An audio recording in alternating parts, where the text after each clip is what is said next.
New Zealand के साथ free trade agreement की बातचीत समाप्त की और एक बहुत ही द्विपक्षीय लाभ देने वाला करार फ्री ट्रेड एग्रीमेंट फाइनल हुआ है। प्रधानमंत्री नरेंद्र मोदी जी और प्रधानमंत्री क्रिस्टोफर लक्सन ने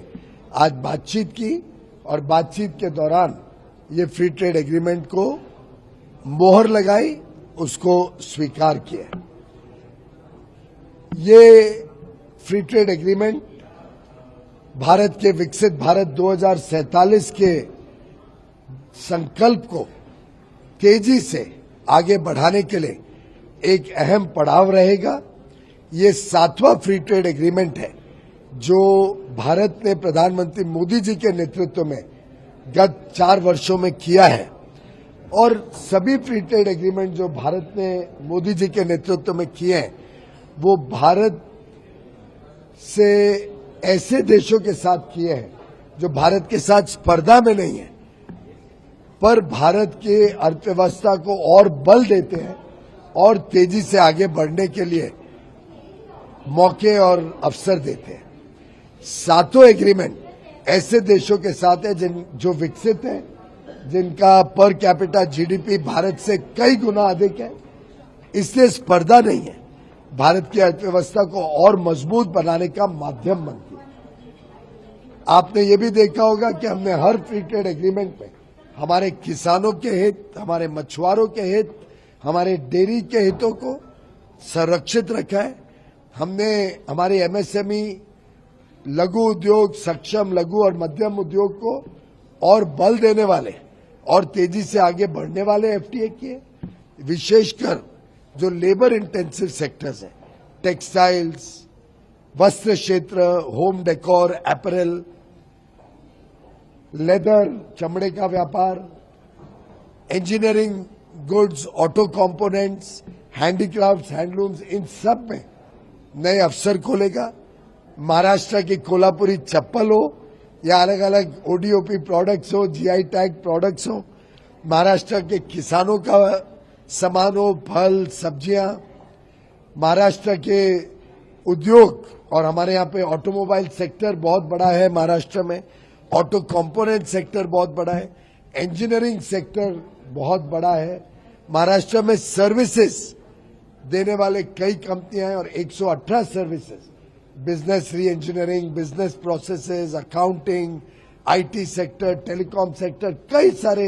सर्विस सेक्टर्स में अब मौके मिलेंगे। हमारे महाराष्ट्र के युवा युवती अगर स्किल डेवलपमेंट चाहते हैं या वहां जाकर पढ़ाई करना चाहते हैं, उनके लिए नए अवसर होंगे। न्यूजीलैंड के कॉलेज और यूनिवर्सिटीज महाराष्ट्र में आके भी सेटअप करेंगी, जैसे अन्य देश के हिस्सों में उनको मौके मिलेंगे। इसी प्रकार से जो युवा युवती महाराष्ट्र से न्यूजीलैंड पढ़ने जाएंगे उनको गारंटीड, अगर उन्होंने ग्रेजुएशन किया तो 2 वर्ष, अगर ऑनर्स के साथ अच्छे मार्क के साथ ग्रेजुएशन किया तो 3 वर्ष, अगर पीएचडी करी तो 4 वर्ष, ऐसे उनको वहां पे काम करने का अवसर मिलेगा।